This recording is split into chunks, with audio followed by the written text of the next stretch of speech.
work in harmony, these two techniques. And that is, you're at A, and you know you're going to Z. That's where you're going, you know that. That's your agenda.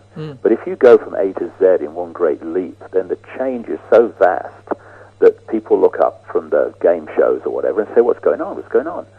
So you go from A to B to D to F. You make as big a leap as you can, but not so big that you attract too much opposition and too many people looking up and saying what's going on. And that's how the European Union went from a free trade zone, nothing to worry about, just for jobs, mate, to the centralized dictatorship that it is now. And it's very close to becoming, in fact it is in everything but name, the United States of Europe, and they're going to have a European government.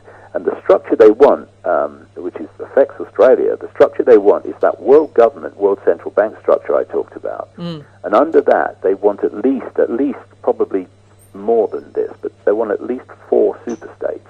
One is the European Union. They want the American Union, a European Union of the whole of the Americas, with centralized control of the whole of the Americas.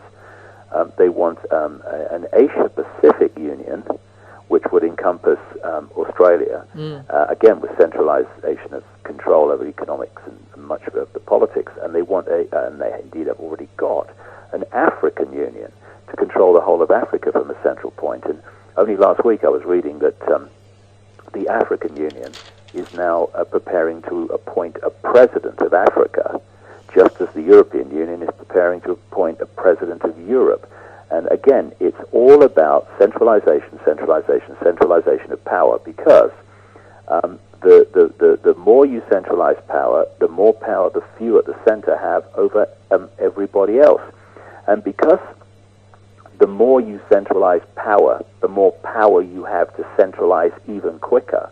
That's why the pace of centralization throughout the 20th century right up to now has got faster and faster, to such an extent that it's been given a name, globalization. And I see people of the left complaining about globalization, quite rightly, which is exploitation of the poorest people in the world with starvation wages and making your products for next to nothing. And then hello? Yeah, hello. Hello? You there? Yeah, I am now. Okay, I'll pick that up.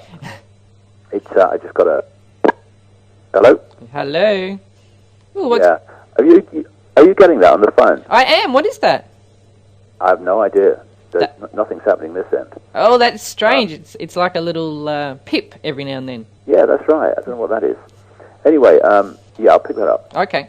Because the more you centralize power, the more power you have centrally to centralize even quicker. The pace of centralization goes on. No, actually, I'll pick it up at another point. This has now gone on so far that it's been given a name, globalization. And I see people of the left who complain about globalization, and quite right too, because it's exploiting the poorest people in the world to make the products and starvation wages, and then shipping them across the world to the richer countries and exploiting the richer countries as well to make vast profits. So I absolutely support the challenge to globalization. But what I hear from the political left around the world is it's big bad corporations who are using globalization because they want more power, therefore more wealth for themselves. But the corporations, in fact, if you go high enough in the corporations, it's a corporation, singular. The corporations are not the cause of globalization, are not the engineers of globalization or originators of it. They are the vehicles for it.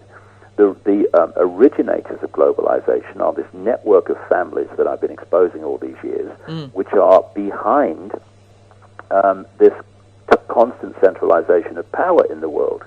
And the thing about this whole globalization is they've created organizations which I've been writing about all these years, like the World Trade Organization. And what they've done is given that power to impose massive fines on countries who try to defend their own economies from the global system. And the reason for that is to remove choice and to create dependency. this is a massive part of the way this conspiracy works. It's about creating dependency. So instead of being able to run your own economy to suit your own community, you are fined if you try to do that, so you will become dependent on the world system over which you have no control, because the power running it, changing it, directing it, is outside your sphere of influence. That's what globalization and the World Trade Organization is all about. So these things are now, when you look at it from this perspective, it's just an open book what's going on in the world.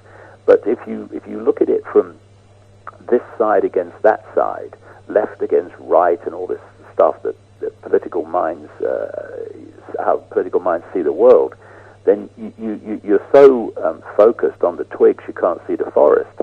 And the forest is that the political left, in terms of political parties around the world, and the political right, are actually controlled by the same network. And what you have in Australia, what we have in Britain, what they have here, where I am now in America, are political parties that have any chance of forming a government that are, in fact, masks on the same face. Yeah. So whether it's Bush of the so-called right that comes in, or whether it's Obama of the so-called left, they're both puppets of the same force. And interestingly, we're talking about problem, reaction, solution. Here in America, they're having a presidential version of that, because what this network did was bring in Bush to create 8 years of problems, massive economic problems, overseas wars, extended military, etc., etc. And now they've brought Obama in to offer the solutions to those problems. And Obama's going to be able to introduce things on behalf of the agenda that Bush would never have got away with, because he is perceived as seeking to find a solution to the problem of Bush. And this problem action solution is playing out presidential style here, and not just America, but much of the world has been scammed by Obama, who's just as crooked and just as controlled as Bush was. I read your piece on Obama on your webpage, which of course is davidicke.com. It's all available on the webpage. Everybody can get up there. But it was funny, even though I've read your book, been an enthusiast of your work, and like to think that I'm outside of the loop more generally than the most popular. So I was reading that article, and there's a section in there about how Obama tried to get the schools to do some kind of central volunteering, create a new school. Yeah, he's pushing that through. And do you know, I was reading that, and I got to the end of it, and I thought, oh my God, that's what my children's school did. They now, my daughter now has to do 50 hours of volunteer service to be able to graduate. And I sat back in my chair and I thought, oh my God, even me who thinks I'm aware of stuff more generally, it wasn't until I read that article, I thought it was just a tiny piece of the puzzle. It's dressed up as we're going to teach children to be better volunteers, etc., etc., etc. That's right. And I read that, and children to be better volunteers is to get them to volunteer, surely. Yeah, exactly. And it's like now my daughter has to do 50 hours of a volunteer work to graduate, otherwise she will not graduate. And I just sat back and thought, thank you, David Icke. There was one I let slip by. Well, that's an interesting point, because you can explain how that's possible to happen in Australia and also happen in America and happen in different places, and the same thing happening in different places around the same time. What they've done, for a bit of history, if people haven't come across this, there was a network of bloodlines that were considered royal bloodlines in the ancient world that have moved through history, and they have expanded, and through centralization, expanded their power as the centuries have passed. And a lot of the key bloodlines in this network come out of ancient Sumer, which became Babylon, which is now, of course, Iraq. Yes, they've gone into Iraq for oil, but there's multi reasons they went into Iraq. And one of them is that area of land, Mesopotamia, the land between two rivers, is very, very significant to them for many reasons, not least because that's where many of these key bloodlines came out of. They moved up into Europe.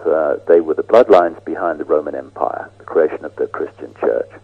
And then they interbred with other elite bloodlines in Europe to become the European aristocracy and royal families.